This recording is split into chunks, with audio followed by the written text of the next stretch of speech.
오늘 말씀은 예레미야가 3장 19절에서 22절까지입니다. 오늘 말씀은 예레미야가 3장 19절에서 22절까지입니다.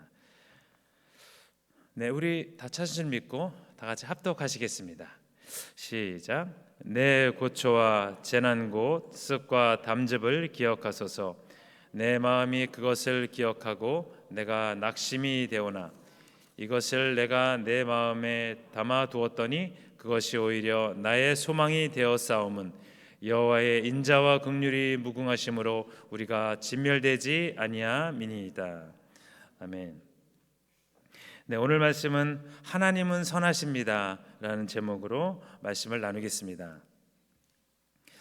어떤 사람이 가면을 쓰고 있으면 우리는 그 사람을 이제 모르죠. 얼굴을 모르게 됩니다.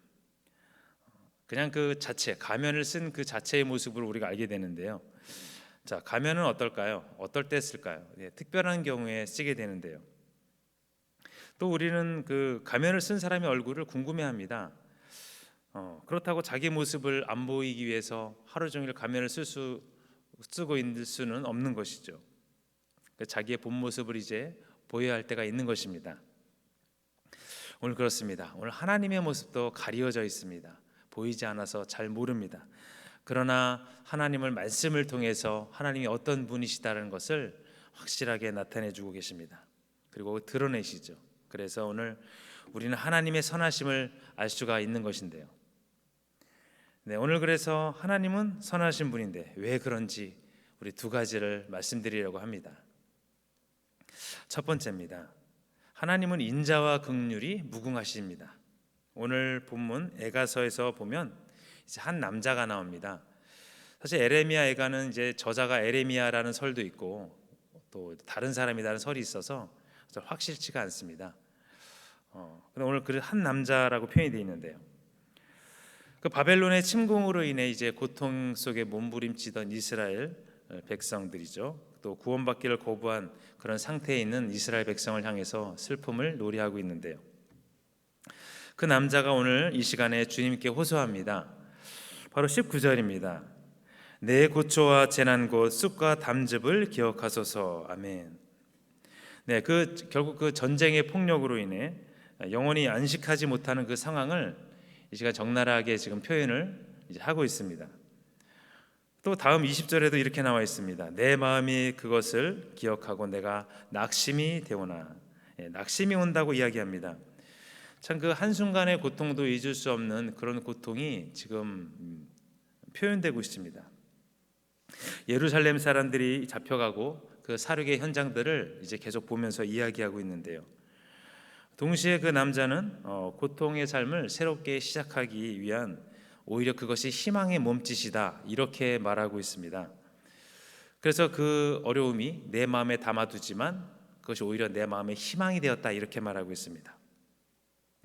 그러면 이것은 무엇입니까? 이것은 이제 고통에 주저앉으려고 하는 마음이 아니라 오히려 그 강한 부정은 강한 긍정이라고 하지 않습니까? 오히려 희망을 갈망하고 내가 나아가겠다 이것을 말하고 있습니다. 그래서 22절에 보면은 그 절망이 희망이 되는 가장 그 근원적인 그 사실을 노래하는데요. 결국 무엇이냐면 하나님이 계시니 우리가 멸망하지 않고 절망 중에서도 일어날 수 있다 이것을 이제 말하고 있습니다. 또 하나님이 힘이다 이렇게 말하고 있습니다. 또 하나님이 인자와 긍휼을 그 단수형으로 얘기하는 것이 아니라 이것은 복수형으로 얘기하고 있으면서 계속적인 지속적인 하나님의 은혜를 말씀하고 있습니다. 그래서 여기서 그 남자는 그 하나님의 약속의 취지를 잘 알고 있었습니다. 이렇게 표현했습니다. 남자는 아침마다 하나님이 새롭다고 말씀합니다. 그리고 당신의 신실하심이 크다 이렇게 말씀합니다. 그리고 여호와가 나의 기업이니 여호와가 나를 기다린다 이렇게 말하고 있습니다. 기업이라고 말했는데요. 기업은 무엇입니까? 몫입니다. 분깃이죠. 가나안 땅을 분배받을 때 땅입니다. 자기가 속한 그 공동체를 대표해서 희망을 노래하고 있습니다. 결국 그 기다림이라는 것은 기다림은 그냥 기다림이 아니라 믿음으로 가능한데 오늘 그 믿음으로 하나님께 다함이 없는 사랑과 표현을 정성을 다해 표현하고 있습니다. 네, 오늘 맞습니다. 오늘도 하나님의 인자와 긍휼이 있습니다. 사람들에게 꿈이 있기에 우리의 삶이 좀 힘들어도 그 고통은 절반으로 줄어들지 않나 이렇게 생각을 합니다. 모두 꿈 다 있으시지 않습니까? 마찬가지로 우리가 하나님의 인자와 긍휼이 있기에 우리의 삶도 절반입니다. 하나님의 인자와 긍휼을 또 나타내기 원하시죠. 그 인자와 긍휼은 하나님의 고유한 성품입니다. 사람들은 그것을 따라갈 수 없습니다. 우리는 그것을 참 누리는 것만으로도 참 복이고 은혜요 충만합니다. 오늘 본문의 한 남자가 고뇌 가운데 희망을 잃지 않는 것은 말씀드린 바로 하나님의 인자와 긍휼이 있기 때문입니다. 사실 우리가 숨쉬고 살고 있는 것도 하나님의 은혜입니다. 우리가 하나님이 복이 없다, 하나님의 복은 이미 지나갔다 이렇게 말씀하는 분도 계시지만 사실 우리가 순간순간 하나님의 은혜를 받고 있기 때문에 우리가 지금 이 시간 살고 있는 것이죠. 그래서 인자와 긍휼로 응답도 받고 또 복도 누리고 구원을 누리고 지금 살고 있습니다. 근데 또 한 가지 중요한 것은 그 인자와 긍휼이 순간적인 것이 아니라 무궁무진하다는 것입니다. 그러니 그것을 체험한 사람들은 이제 더 기쁨으로 살아가게 되고 그래야 할 것입니다. 근데 그것을 인정 못하는 사람들이 있습니다. 믿지 않는 자는 물론이고 믿는 분들께서도 이것을 인정하지 못하는 분이 따로 계신데요. 어느 사회나 그 반대 의견을 가진 사람들이 많이 있죠. 어떻습니까? 가룟 유다가 그랬습니다. 또 바울을 따르던 미가가 그랬죠. 오히려 많이 아는 사람들이 끝까지 승리하지 못합니다. 그런데 우리가 이것만을 인정한다면 우리의 근심과 걱정은 이제 많이 사라질 것입니다. 그럼 우리가 하나님의 인자와 긍휼을 어떻게 인정할 수 있을까요? 믿어라 해서 믿어지는 것이 아닙니다. 바로 체험해야 합니다. 맛보아야 합니다. 그러기 위해서는 우리가 마음을 열어야 됩니다. 믿기 전에 우리의 마음을 열면 그때부터 역사가 시작되는데요. 우리가 손님을 맞을 때도 먼저 문부터 엽니다. 손님을 맞이하기 위해서 문부터 열죠. 그리고 이제 주님도 마찬가지입니다. 마음을 열 때 주님이 이제 들어오시게 되는 것입니다. 사람이 서로 싸우고 화해할 때도 먼저 해야 할 것이 마음 문을 열어야 됩니다. 사과의 말을 하기 전에 마음 문을 열고 다가가는 것입니다. 그래야 이제 관계가 형성되는 것이죠. 그래서 하나님께 나의 마음을 열어 두어야 합니다. 네, 두 번째, 하나님의 선하심을 우리가 왜 그런가? 두 번째입니다. 기다리는 자에게 선한 하나님이시라는 것입니다. 오늘 에가서에서 남자가 말이 이제 바뀌어서 이제 계속 기다리라 이것을 이야기합니다. 25절입니다. 기다리는 자들에게나 구하는 영혼들에게 여호와는 선하시도다. 사실 기다리는 것은 누구에게나 쉽지 않은 것입니다. 또 그 남자는 기다림이 하나님을 만나는 지름길이라는 것을 알고 있는 것입니다. 사실 하나님도 기다리는 자를 좋아하십니다. 또 기다리는 자를 외면하지 않으십니다. 하나님은 선하시기 때문입니다. 그리고 사랑의 열매 첫 번째가 오래 참음이죠. 오늘 본문 25절 27절에서 하나님의 은혜를 기다림으로 은혜를 맛보았고 또 고요히 침묵함으로 여호와만을 바라본다 이렇게 표현하고 있습니다. 또 그것이 좋다 이렇게 이야기하고 있는데요. 언약의 하나님이시기 때문에 기다리는 것이 그냥 시간만 흘러가는 것이 아니라 바로 소망으로 하나 될 수 있다 이렇게 표현합니다. 결국 그는 절망 가운데 서 있습니다. 그러나 그 절망을 절망으로 보는 것이 아니라 이제 마음속 깊은 곳에 기대에 찬 그 기다림으로 기다리고 있는 것이죠. 근데 이제 이 기다림이 이제 그냥 기다림이 아니라 그 힘은 어디서 나오냐? 바로 믿음에서 나온다는 것입니다.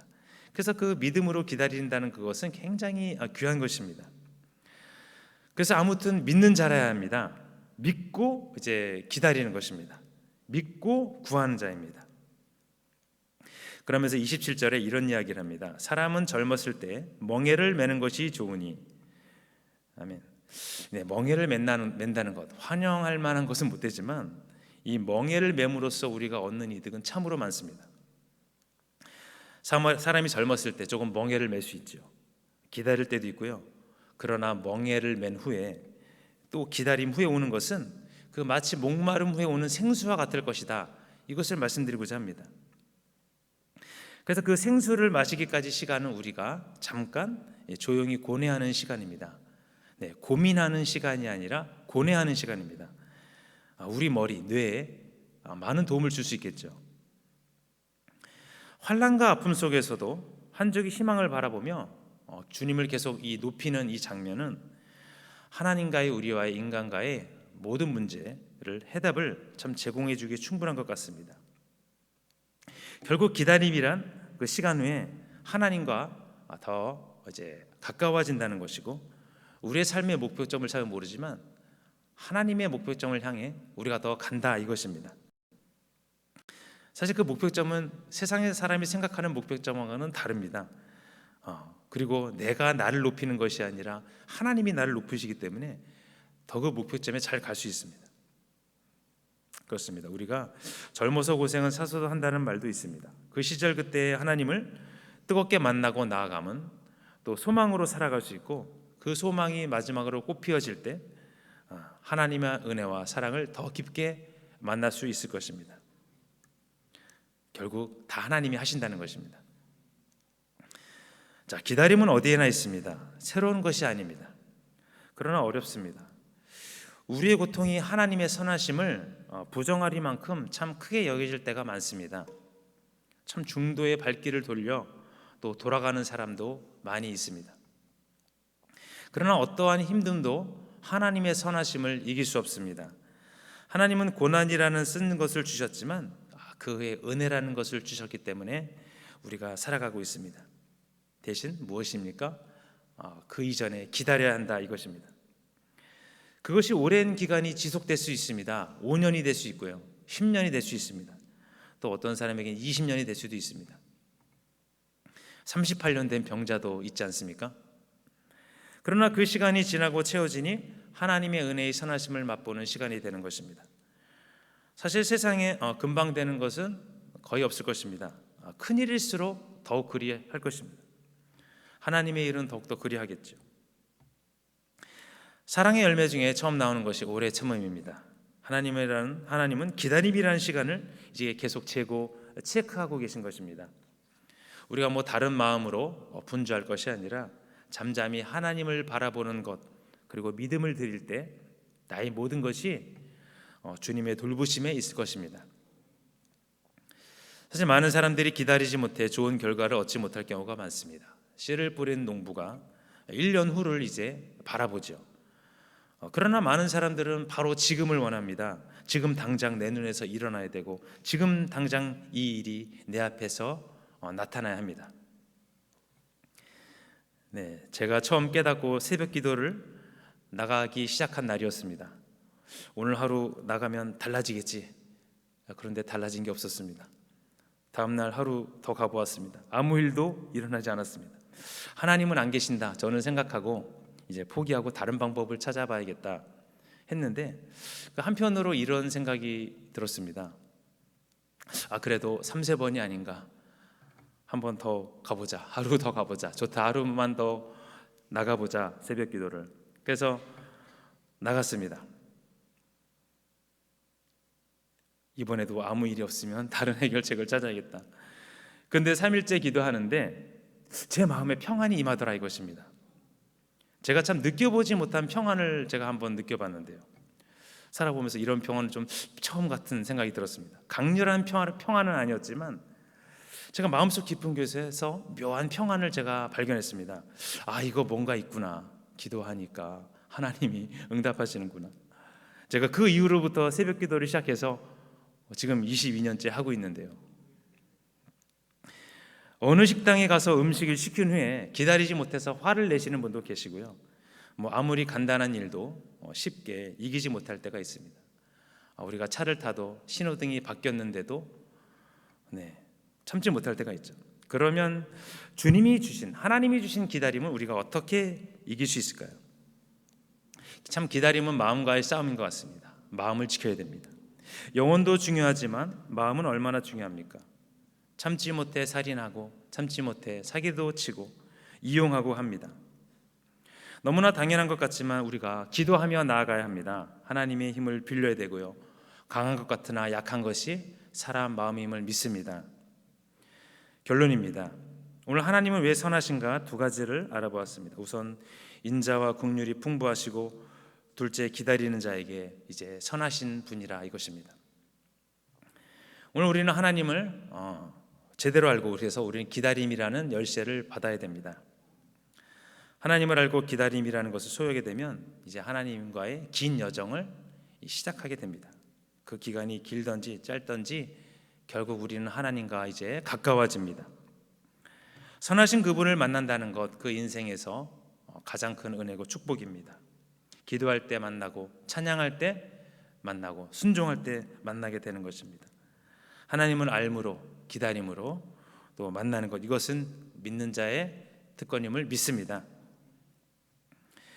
하나님이 살아계심으로 우리 삶이 아름다워짐을 고백합니다. 선하신 그분이 우리와 함께 하시니 천만인이 나를 진칠지라도 해를 두려워하지 않는다는 다윗의 고백처럼 우리도 그 길로 나아가시는 저와 여러분 되시기를 예수님 이름으로 축복합니다. 우리 기도하시겠습니다. 하나님 감사합니다. 오늘도 아버지 하나님은 선한 분입니다 라는 제목으로 말씀을 나누었습니다. 하나님은 선하시오니 우리가 두려워하지 말게 하여 주옵소서. 하나님이 위대하시오니 두려워 말지 말게 하여 주옵소서. 모든 것이 하나님 뜻 안에 있습니다. 하나님 오늘 하루도 지냅니다. 모든 것을 주께 맡기고 나아가는 우리 성도님들 심령과 우리 모든 마음 위에 하나님 복의 복을 더하시고 은혜와 은총을 더하여 주시옵소서. 특별히 아버지 오늘 이 시간도 귀한 헌물 가지고 나오신 손길들을 기억하여 주시고 하나님 결국 아버지 시간 모든 것들이 합력한 서로 이루는 그런 귀한 시간 되게 하여 주시옵소서. 믿음의 손길, 은혜의 손길, 아버지 시간 정성의 손길, 하나님의 믿음의 손길로 드린 그 손길 위에 하나님의 놀라운 은혜와 축복으로 역사하시고 함께하여 주시옵소서. 모든 영광을 주께 돌립니다. 예수님 이름으로 기도드립니다.